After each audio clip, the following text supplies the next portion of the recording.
Chers internautateurs et internautatrices, bienvenue dans cette Trick Track TV qui s'annonce plutôt spatiale et dangereuse, car j'ai dans les mains une petite boîte qui répond au doux nom de Munga Invaders. Et là, on voit qu'il y a plein de monstres méchants, horribles, qui n'ont qu'une envie. Probablement, c'est nous manger ce qui nous sert de cerveau. C'est un jeu signé Martin Wallace, diraient les spécialistes. C'est un jeu édité par The Gamers Games. Voilà, c'est le numéro 1 du volume 1. Alors, cette petite boîte dit pas mal de choses aux spécialistes de la chose ludique, puisque c'est un jeu qui est sorti il y a déjà quelques années, au moins 5 ou 6 ans, va nous confirmer la personne qui est juste à côté de moi, et qui n'a absolument rien à voir, ni avec l'auteur, ni avec l'éditeur, ni avec rien d'autre. C'est juste un joueur qui avait envie de faire la démonstration de ce jeu-là, et ce joueur n'est ni plus ni moins que monsieur Duncan. Comment ça va, Duncan? Ça va, merci. Bonjour, bonjour Monsieur Fall. Bonjour, donc les gens te connaissent un petit peu parce que tu postes régulièrement, très régulièrement même sur le forum de Trick Track, c'est bien ça? Oui, avec des fréquences qui dépendent des périodes de l'année, on va dire. Voilà, et tu es venu avec quelqu'un qui adore les jeux avec des monstres aux yeux tout rouges, des monstres qui ont la myxomatose, on va dire. C'est Monsieur Franori. Comment ça va bien, Monsieur Franori? Ça va, toujours. La forme? Qu'est-ce que tu fais là? En fait, Duncan voulait me faire jouer à un Wallace à tout prix, ce que je pensais ne jamais faire. Et il m'a fait jouer à un Wallace il y a quelques temps, ça fait 1 an et demi déjà, 2 ans. Ouais, quelque chose comme ça. 2 ans même. Et au final, j'avais bien aimé parce que j'avais fini 2e. Ah, tu as aimé parce que tu as fini deuxième. Donc tu as un peu aimé parce que tu étais deuxième. Ouais. Tu aurais beaucoup aimé si tu avais été premier, tu aurais détesté si tu étais dernier. Et non, mais en fait, je pensais me faire démonter. Bon, après, je me souviens plus des règles maintenant, donc je vais me faire démonter. Ah, ce jeu-là, c'était? Ouais. Ah, d'accord. Et merde. Et t'as fait tomber des pions là. Ouais. C'est pas grave, on explique la règle, tu auras le temps de ramasser tes pions au moment où on jouera. Donc voilà. tu es venu pour nous expliquer comment cela fonctionnait. Alors un petit détail qui est important, c'est à la fois une Trick Track TV sur un vieux jeu. Hein, c'est intéressant de revenir sur les vieux jeux, mais tu me disais qu'il y a eu un Kickstarter qui a été lancé il y a quelques temps, en fin de l'année dernière, et qu'il a atteint la somme requise pour cette nouvelle édition. Et donc, il va y avoir une édition qui arrivera à la fin de l'année 2013, non? Je n'ai pas regardé T'as pas regardé, j'avais mais déjà le jeu, mais du coup, comme au début, l'idée c'était d'essayer de rassembler 2 personnes qui apprécient des jeux différents, à savoir toi-même et Fred sur ce jeu-là. Quand j'avais proposé ça à Paris Ludique, tu avais proposé de faire une Trick Track TV. Donc, au début, la question se posait comme le jeu n'était plus trouvable. Mais comme maintenant, il y a eu le Kickstarter et que le jeu va être réédité, ça redevient d'actualité. Et ça devient intéressant pour que les gens puissent savoir si, quand le jeu sortira, ça les intéresse ou pas. C'est bien ça? C'est ça. Cette petite boîte, alors je vais dire 2-3 trucs, hein, c'est de 3 à 4 joueurs à partir de 10 ans. Pour des parties de 90 minutes, on est un peu dans du lourd, mais un peu léger puisque Fred a aimé. Bah si, on dit 10 ans, comme la règle est facile. Hein. Cette petite boîte, on n'en a pas besoin. C'est tout en anglais. La version qui sortira sera en français? Aucune idée. Aucune idée. Elle sera plus belle. Normalement, elle sera plus belle, tu m'as dit. Oui, les graphismes ont entièrement été refaits en fait. Pas plus belle, je trouve ça extrêmement joli, moi. Excuse-moi. Elle sera plus conventionnelle, pardon. Moi, j'aime bien le style comics des années J'aime 70. bien aussi, mais le plateau, je trouve un peu. Non, j'adore, allez, c'est pas grave. Non, mais ça j'aime beaucoup, mais ça, j'aime moyen. Ouais, d'accord. Alors, la boîte va être posée par devers, on n'en a pas besoin. Voilà la taille des règles. Alors, elle est en 2 langues, c'est pour ça qu'elle est épaisse. Elle est en français et en italien. C'est ça, la regole, c'est l'italien. Et là, rulebooks, c'est anglais, américain. Donc, je vais la montrer quand même un petit peu. Il y a beaucoup de texte. En fait, le premier texte, c'est une histoire qui raconte pourquoi on est là. Le background. Voilà. Alors, c'est pourquoi on est là. Les règles, ça commence là. Donc, des exemples. Et là, ici, c'est juste le détail des monstres qui est de toute façon expliqué dans les règles et rappelé aussi sur le plateau. Donc, ça, j'en ai pas besoin? Normalement, non. Alors, je vais la Moi, je vais poser peut-être le garder à côté. Ah, pour au cas où. Ouais. Écoute, j'ai envie de dire, Duncan, à côté, tu peux laisser sur la table si on a besoin. Hein. Moi aussi, j'ai un par devers moi, du coup. Comment cela fonctionne-t-il donc finalement? S'il te plaît, j'ai envie d'écouter ces règles avec attention. Alors, donc, dans Munga Invaders, le principe, c'est qu'on est des savants fous qui avons été martyrisés à l'école. On a décidé de se venger. Il y a une météorite ou une soucoupe volante qui s'est écrasée, qui nous a permis de récupérer des secrets de fabrication de monstres de la planète Munga. La planète quoi? Nougat? Munga. Ah, Munga. Donc, l'idée, c'est qu'on a décidé de fabriquer nos monstres pour se venger de ceux qui nous ont martyrisés à l'école. Et en fait, ces monstres, on va les envoyer à la surface de la Terre pour détruire les villes. Bien fait pour eux. Vraiment. Ok. Donc voilà. jusque-là, ça va. Donc le but du jeu, ça va être de fabriquer des monstres pour aller les faire se battre à la surface de la Terre contre aussi bien les humains qui sont représentés par les pions carrés, donc carré vert et carré marron, que contre les monstres des adversaires, vu que le but du jeu, ça va être de ramasser des points de victoire en étant celui qui a le plus détruit les villes. Donc on va essayer de taper sur les villes et on va essayer d'empêcher les autres de taper plus que nous. Ok.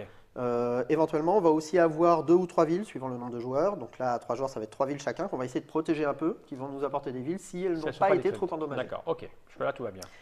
Voilà. Donc ça, c'est pour le pitch en fait, du jeu. Donc le jeu va se passer selon un nombre de tours ici, qui sont indiqués là. Lors de ces tours-là, au début de chaque tour, on va placer des pions dans ces cases-là.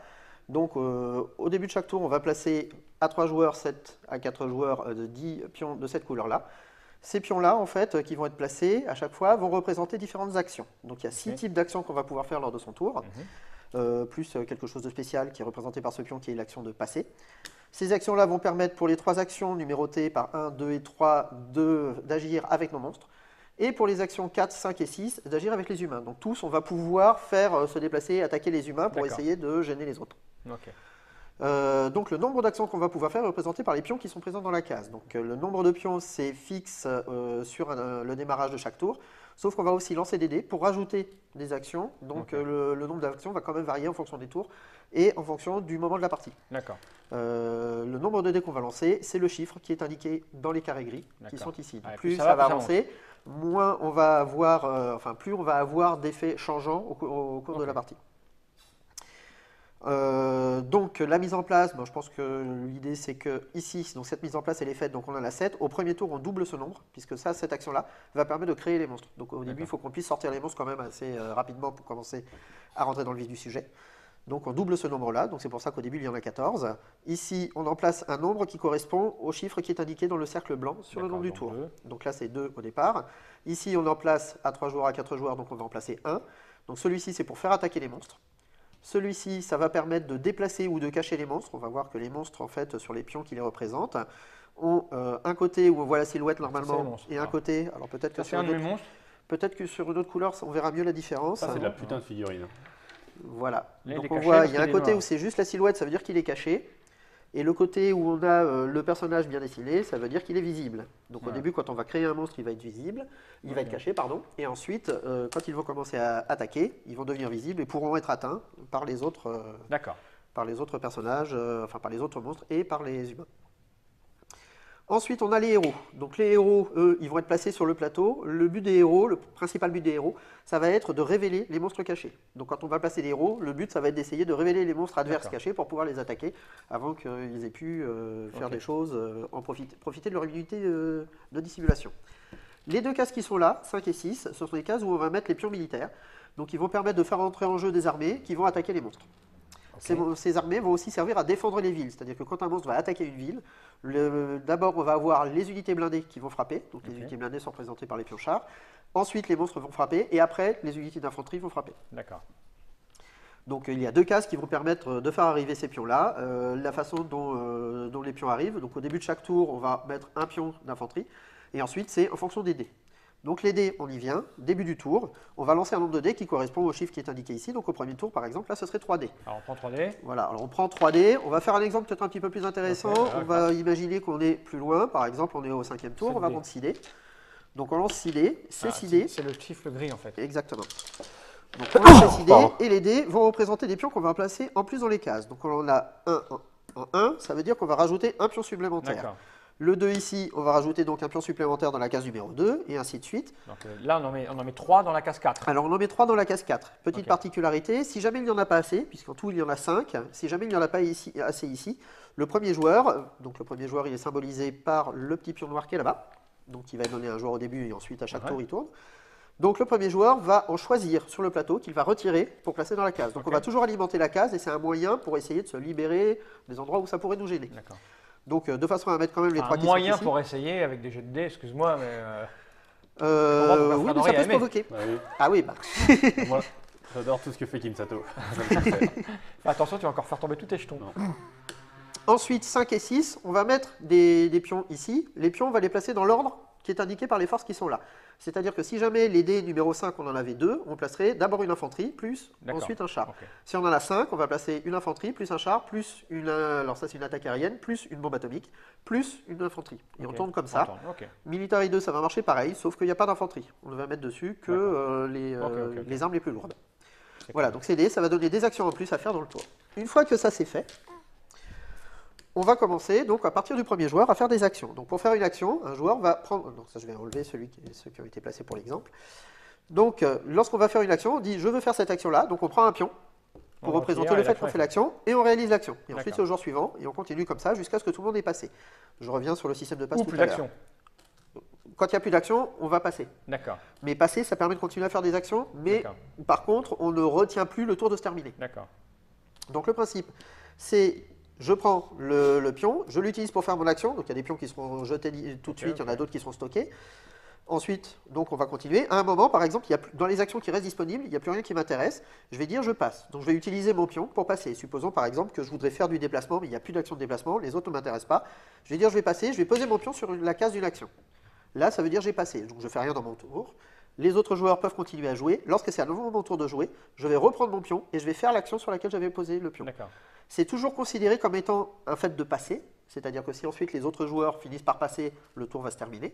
Mais par contre, tant qu'il y a un joueur qui n'a pas dit je passe, soit en posant son pion, soit donc qu'on n'est plus en train de jouer avec ce pion-là, le tour continue.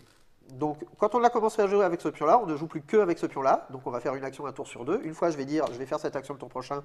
Et si effectivement vous ne passez pas, je vais reprendre le pion et je vais pouvoir faire mon action d'attaque. Sans consommer du blanc. Sans consommer du blanc, en fait, le principe c'est que le blanc, je vais le prendre à côté s'il y en a besoin. Si c'est quelque chose où je peux stocker le pion, je vais le prendre dans la réserve.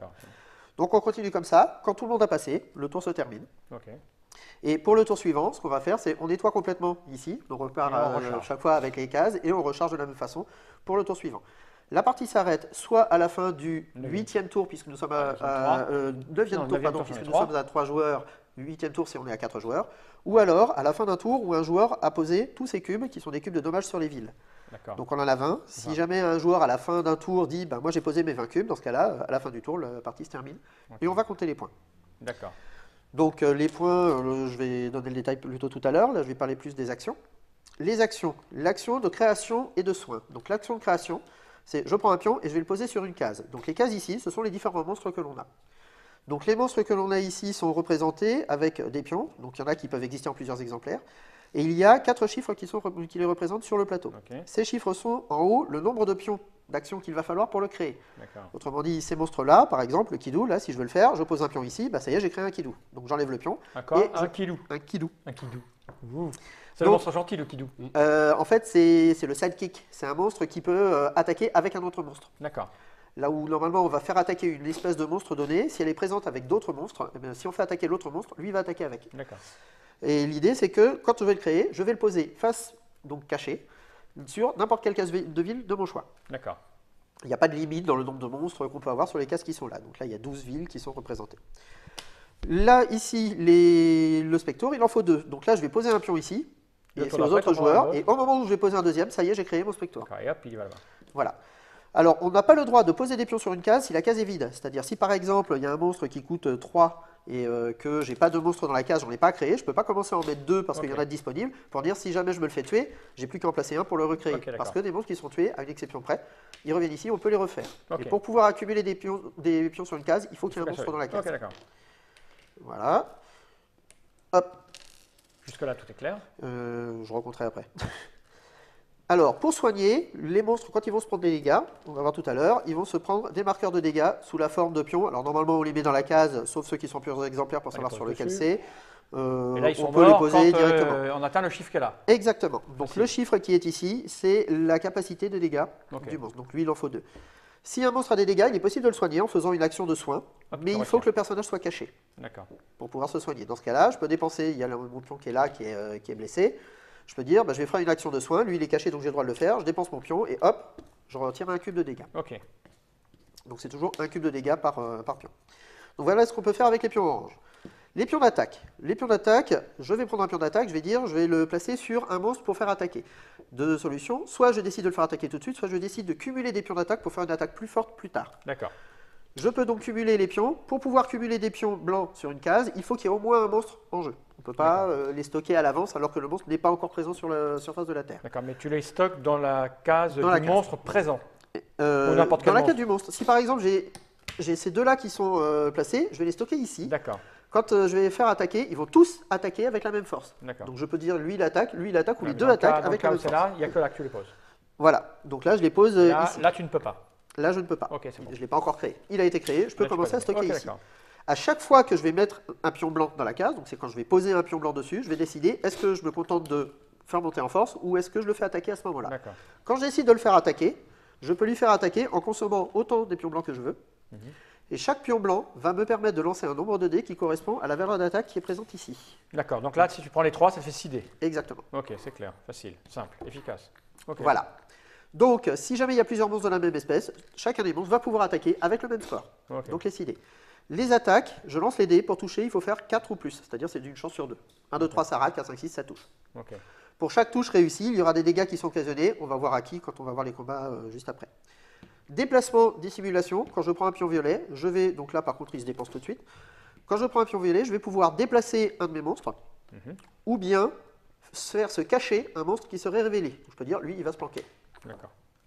Pour se déplacer, on regarde la valeur qui est dans le cercle violet. C'est le nombre de cases en suivant les traits noirs qui sont placés. Alors là, ici, il y a une connexion entre Los Angeles et Tokyo, représentée par les flèches. Normal. Donc le pion va pouvoir se déplacer jusqu'à ce nombre de cases-là. Ok. Donc ici, par exemple, lui, il peut faire 3 cases. 1, 2, 3. Donc là, par contre... Ah, là, c'est un truc peut-être qu'il faudra que je retourne voir. Je ne sais plus si on a... si tous les monstres peuvent se déplacer ou si c'est un seul monstre. Je crois que c'est un seul monstre. Ok, on vérifiera dans la règle. On juste avant de vérifiera. Voilà, donc ça se stocke pas. Je fais mon déplacement immédiatement. Le hide, c'est uniquement pour hider. Pour le faire se retourner. D'accord, on ne peut pas le faire retourner dans l'autre sens. Non. C'est juste. Pour se révéler, il suffit d'attaquer. D'accord, ok. Si j'attaque, je me suis révélé. Si le monstre est caché, au moment où il se déplace, il reste caché. S'il est visible, il reste visible. Ok. Il ne change pas de position.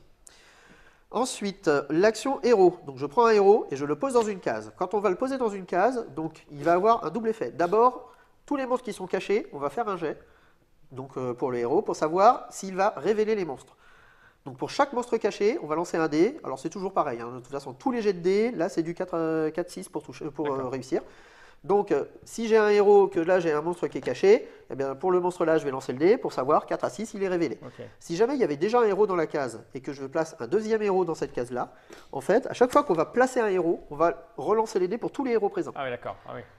Donc s'il y a 2 héros, je vais lancer 2 dés pour chacun des monstres cachés. Ok. Et donc, si le jet de dés est réussi, ils sont révélés. Ensuite, s'il y a des unités armées, donc les unités armées, ce sera forcément l'infanterie ou les chars, les autres ne restent pas en jeu. Quand on les pose en jeu, on dézinguer fait les monstres attaques. qui sont révélés. Ça va les activer, Ok. et donc ils vont attaquer les monstres révélés. Ok. Le joueur actif choisit, s'il y a plusieurs monstres, quelles sont les cibles. D'accord. Donc on verra le combat juste après. Ensuite, on en vient aux militaires. Donc les militaires, que ce soit sur la case là ou sur la case là, le joueur prend un des pions militaires de son choix. Il peut prendre celui qu'il veut. Il le pose à un endroit et ça va activer toutes les unités militaires de la case. Par contre, ça ne réactive pas les héros. Les héros activent les militaires, mais les militaires n'activent pas les héros. Ok. Donc ça déclenche une attaque sur tous les monstres présents. S'il y a des monstres présents, on a tout à fait le droit de poser En attendant. dans un pion pour protéger une ville pour la suite. Voilà. Donc voici les actions. Le combat. Donc le combat, comment ça va se passer? Le combat, quand on va attaquer, il y a 3 cibles possibles. Soit on peut attaquer la ville, dans ce cas-là il va y avoir un combat contre les unités humaines et contre la ville. Soit on peut attaquer les unités humaines directement, mais sans vouloir attaquer la ville. Bon, ça peut laisser supposer qu'on est en train de protéger cette ville-là, mais après tout, pourquoi pas? On a le droit. On a le droit. Soit on peut attaquer les monstres d'un adversaire. Mais pas avec ses propres monstres. Si. Ah d'accord. Les monstres contre les monstres et les humains contre les humains. Ok. Bah oui. Moi je pensais que Non, stratégiquement les monstres c'était. contre les humains. Pardon? Non, Non, avec les monstres, tu attaques les humains. oui. Avec les monstres, on Parce peut que je veux attaquer dire, les pour humains, attaquer les- mais on peut attaquer les monstres des autres Oui, joueurs. avec les monstres. Avec les Avec ses nos propres monstres. avec ses propres monstres, on peut Moi, je pensais que taper c'était sur beaucoup les... plus facile. Je pensais qu'on avait le droit d'attaquer les autres monstres qu'avec les humains. Ah non, non. C'est comme on manipule à la fois les humains et les monstres, Ouais, mais on peut non, taper sur les monstres avec tout ce qui les passe. On peut, voilà. Ok, Le seul d'accord. truc qu'on peut pas faire, c'est taper sur ses propres monstres. Ouais, ok, c'est dommage. Quand ils ont été méchants. Non, mais sinon, il y aurait un truc avec lui qui ne marchait pas. D'accord. Ah, ils ont des pouvoirs spéciaux donc. Oui, Ok. on va voir les petits spécifiques. Ils ont Est-ce chacun que leur tu petit reconnais- truc. Est-ce que tu reconnais ce dessin au moins? Ça, c'est Lord Calbut. Bonjour. Ah oui, c'est vrai, ouais. Ouais, ouais. T'as vu ça? C'est vrai. J'ai cru que c'était Futurama, moi, le personnage de Lord Cadbury. Bah ouais, C'est vrai moi que Il aussi, a au eu un début, je moment, pensais, il a eu un moment, il en c'est a ça eu un moment, oui, mais Ok. il est revenu, il a eu ça. Ensuite, il a eu Futurama et ensuite il est revenu dessus. Ah je voilà, crois. je me suis fait avoir. Alors les combats finis. Alors, le combat, le principe, c'est qu'on lance le nombre de dés pour faire le nombre de dégâts. Sauf que d'abord, ce qui va se passer, donc si on attaque la ville ou si on attaque les humains directement, d'abord, les blindés vont attaquer. D'accord. Donc, ils frappent d'abord, ils vont lancer autant de dés qu'il y a de blindés fois 3. Chaque blindé a une force de 3. Voilà. Voilà. Donc là, il jette 9 dés. S'il y en a 3 comme ça, il va lancer 9 dés. Ah oui, tu Ah, dis, il jette ok. trois. Je croyais que tu dis 3 fois, d'accord. Ouais, c'est un Wallace qui met au carré en fait. Ouais, ok. Non, Là, il jette 6 dés. c'est ça. Là, tu additionnes. Je croyais que tu dis 3 Voilà. fois le chiffre qui est dessus. Donc, Ah non. ça fait les dégâts sur le monstre qui attaque. Ok. Ensuite, si le monstre qui attaque, il est toujours là, il va pouvoir faire son attaque, sachant que pour pouvoir faire des dégâts à la ville, il va d'abord falloir qu'il désigne toutes les unités humaines, héros et unités militaires comprises. D'accord. Sachant que chacun a un seul point de vie. Ok. Donc chaque point de dégâts, ça va dézinguer un pion. Le joueur choisit dans l'ordre les pions qu'il veut supprimer. Et ensuite, s'il y a encore des unités d'infanterie, l'infanterie va frapper. D'accord. Donc elle lance 2 dés par pion, puisqu'il y a un 2 sur le pion. Une fois que ça c'est fait, donc l'action d'attaque est passée. Si on attaque les unités militaires, si on a des excédents dans les dégâts, ça ne s'applique pas sur la ville. Si on attaque la ville, si on a des excédents sur les dégâts après avoir dézingué les humains, et ben du coup ça va donner des dégâts sur la ville. Ça va être représenté par des pions de dégâts qui vont aller sur la ville à la couleur du joueur, sachant que chaque ville ne peut encaisser jusqu'à 8 pions. Il y a un maximum de 8 pions sur la ville. Elle est détruite. À 8 pions, elle est détruite. Et celui qui a le plus de pions est déclaré comme celui qui l'a pété. Voilà. Et donc il faut combien de villes pour gagner, tu dis? Pardon? Comment on gagne? Celui qui a le plus de villes, c'est ça? Alors, c'est celui qui a le plus de points, sachant qu'une ville détruite, quand on a la majorité de destruction sur une ville, on va gagner 4 points de victoire. 4 points de victoire, d'accord. Ok. On est deuxième, rien. Alors, quand on est le deuxième, 1 point. Le troisième. Rien. Zéro. Zéro. Voilà, si on tape sur un autre monstre, dans ce cas-là, les unités humaines qui sont là, elles nous regardent. D'accord. Elles sont bien contentes de nous voir nous taper dessus, donc elles ne font rien. Et à partir de là, les dégâts sont directement sur le monstre adverse qui ne réagit pas, puisque c'est le tour du joueur actif. Donc voilà comment vont se passer les combats. 2 attaques un petit peu particulières qui sont ici les attaques de l'attaque aérienne et la bombe atomique. Je vais les montrer. Caméra déportée, l'attaque aérienne, ratata ratata. Enfin, c'est quand même très. Il y a une bombe atomique et les mecs qui se déplacent en avion, je sais pas, c'est un truc sur lequel tu souffles, ça. Ça fait un peu King Kong. Hein, c'est ça. Alors que la bombe atomique. Ok, j'imagine que c'est 4D et 8D là. Voilà. C'est violent 8D. La particularité, donc l'attaque aérienne, ce qui va se passer, c'est qu'on va faire on va faire les attaques de donc c'est un pion unité militaire, donc ça va activer tous les pions militaires de la case. Donc il y a des monstres, voilà. Ces pions-là, on n'a pas le droit de les placer sur une case où il n'y a pas de monstre. Ces 2 pions-là, les autres, on peut très bien les mettre en défense puisque eux, ils vont rester. Mais eux, quand on va les poser, on va faire les jets des attaques et ensuite l'avion, il va rentrer à l'aéroport et la bombe atomique, elle a explosé, elle disparaît. Donc l'attaque aérienne, quand on va faire le jet, on va lancer 4 dés pour l'attaque aérienne. 4, 5, 6, ça fait des dégâts aux monstres qui sont présents. Sur chaque résultat de 1, par contre, ça fait des dommages collatéraux à la ville, qui va se prendre des cubes de dégâts n'appartenant à personne. Ok. Enfin, donc, et ensuite le pion est retiré. Et la bombe atomique, on va faire un jet de 8 dés sur tous les monstres d'un coup, le même jet pour tous les monstres. Donc 4, 5, 6, c'est une bombe atomique mondiale. Tous les monstres de la case. Ah, de la case. De la case, mais s'il y a plusieurs monstres, on ne peut pas trier. D'accord. Alors que les autres, les unités, on va dire lui il attaque tel monstre, lui il attaque tel monstre. S'il y a plusieurs monstres, je peux cibler les monstres. La bombe atomique, on ne cible pas, ça attaque tous les monstres de la ville. Ok. Ça va faire 8 dés, donc 4, 5, 6 pour les dégâts sur tous les monstres de la ville. Et ensuite, on fait un deuxième jet, 8 dés, avec 4, 5, 6 pour les dégâts, pour la ville elle-même. D'accord. Et est-ce qu'on peut envoyer une bombe sur une ville où il y a un de nos monstres notamment? Oui. Tu peux Il faut qu'il y ait gagner. un monstre. Tout à l'heure, il a dit qu'on ne pouvait pas attaquer nos monstres. Oui, Sauf là, il a dit c'est cas spécial. avec tes monstres, tu ne peux pas attaquer tes propres monstres. Ça, c'est pas bon, c'est les Avec humains. ça, si tu as envie de te détruire tes C'est monstres, les humains qui envoient ça. J'entends bien, mais rien. Si, ça t'as le droit. Ok. T'as le droit de faire. Après, tu peux pas être un monstre pour cibler une bombe atomique pour détruire la ville. Mais après, quand tu détruis la ville avec ça, c'est des pions noirs, c'est pas des pions à toi qui sont placés. Ah, et d'ailleurs, Autre chose? Le décompte à la fin de la partie. Ok. Donc quand on arrive à la fin de la partie, soit parce qu'un joueur a placé tous ses pions de dégâts, soit parce qu'on est arrivé à la fin du 8e tour. 9, parce qu'on est 3. 9e tour, exact. Les points de victoire. Donc on va gagner les points de victoire pour les majorités de destruction sur les villes. Ok. Donc on va avoir 4 points si on est premier, 1 point si on est deuxième. En cas d'égalité sur la première place, les joueurs ont 2 points chacun. Ok. Et le troisième, dans ce cas-là, se retrouve deuxième. Il va quand même marquer 1 point. Ah, c'est gentil. Ensuite, on va avoir des points supplémentaires pour les villes qu'on essaye de protéger. Donc ces villes-là, en fait, il y a des pions qui représentent les différentes villes. Il y en a 12. Donc comme nous sommes à 3 joueurs, aléatoirement au départ? voilà, on va en piocher 3 au départ chacun. Ok, tiens. À 4 joueurs, on en a 2. Et donc ce sont des villes qu'on va éventuellement essayer de protéger. Si jamais on a 0 ou 1 dégât sur la ville en question, on gagne 5 points. Si on a de 2 à 7, on gagne, ça doit être 3 points. Et si jamais, on verra ça à voilà, la fin. et si Je vais jamais pas elle est retenir, complètement moi. détruite, c'est 0. Ok, le truc c'est d'essayer de se les protéger, quoi. Voilà. Voilà. Et là, il y a des pouvoirs Et de spéciaux. plus, donc, les monstres ont des pouvoirs spéciaux. Alors, au niveau des points de victoire, il y en a 2 qui vont être intéressants. Celui-ci, qui est là. Donc, le Mougre, sa particularité, c'est que lui, s'il tue un monstre adverse, au lieu de rendre le monstre adverse à son propriétaire, on va prendre le monstre adverse, quel qu'il soit, et on va le mettre sur sa case. Et il va rapporter autant de points de victoire à la fin de la partie que sa capacité de dégâts. D'accord, ok. Donc, le nombre de points de vie qu'il avait. Ensuite, celui-ci, le Dracour, le principe c'est qu'il va permettre de gagner des points en fonction de ses positions dans les villes en fait. Un Dracour, il va permettre de gagner 3 points, moins 1 point par autre monstre présent dans la même ville. D'accord. Il faut qu'il soit seul. Voilà, donc ça rapporte plus de points d'avoir des draps courts. La particularité des draps courts, on voit ici, c'est que leur coût pour les créer, le premier va coûter 1, sauf que le deuxième va coûter 2, le troisième 3, le quatrième 4. Plus il y en a, plus ça coûte cher. Alors en fait, eux, c'est des sortes de vampires. Leur particularité aussi, c'est qu'ils ne peuvent pas être attaqués par les humains, et ils ne peuvent pas être attaqués par les autres monstres. Ils peuvent être attaqués seulement par les héros ou par d'autres draps courts. D'accord. Donc les draps courts peuvent taper sur des draps courts. Les héros, si jamais il est visible, eux, du coup, vont pouvoir faire une attaque, donc un dé d'attaque, chacun, sur les draps courts. Ce sont les seuls humains qui vont pouvoir taper sur du drap court. Le Kidou, donc sa particularité, j'en ai parlé tout à l'heure. Le principe, c'est que si jamais j'active un monstre qui est sur une case et que lui, il est là, il va pouvoir faire une attaque et il attaque le premier, donc avant les blindés. Ok. Il attaque à un dé.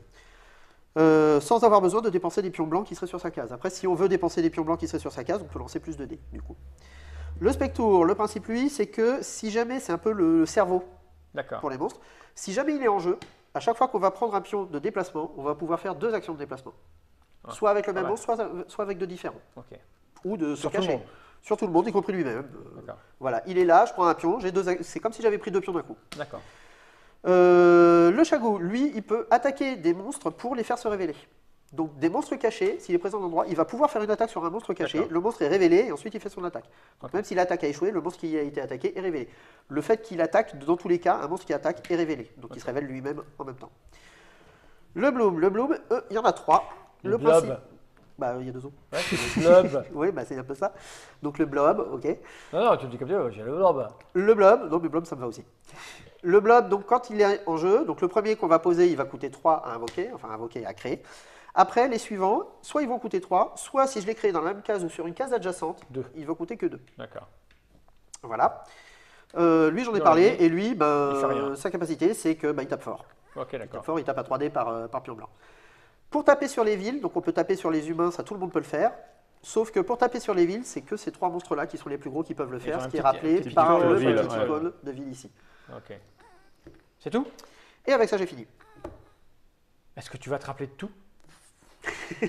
Ça m'étonne pas que ça t'ait intéressé comme jeu. Il y a quand même vachement de lancer de dés, des trucs comme ça. Hein, c'est pas du Wallace. Ah si, c'est du Wallace, apparemment, c'est ça. Quoi. Ah, mais il a marqué son nom, mais Wallace ne fait pas que des jeux de gestion. Non, mais la patte Wallace, elle est dans ce système de pions où on fait pas forcément les actions qu'on veut. Il y a un système de gestion de pions pour je fais cette action, mais elle sera peut-être plus là après, ou si. Ah bah, écoute, ce que je vous propose, c'est de voir ce que ça donne dans une petite partie. Donc, je vais rappeler. T'as envie de jouer?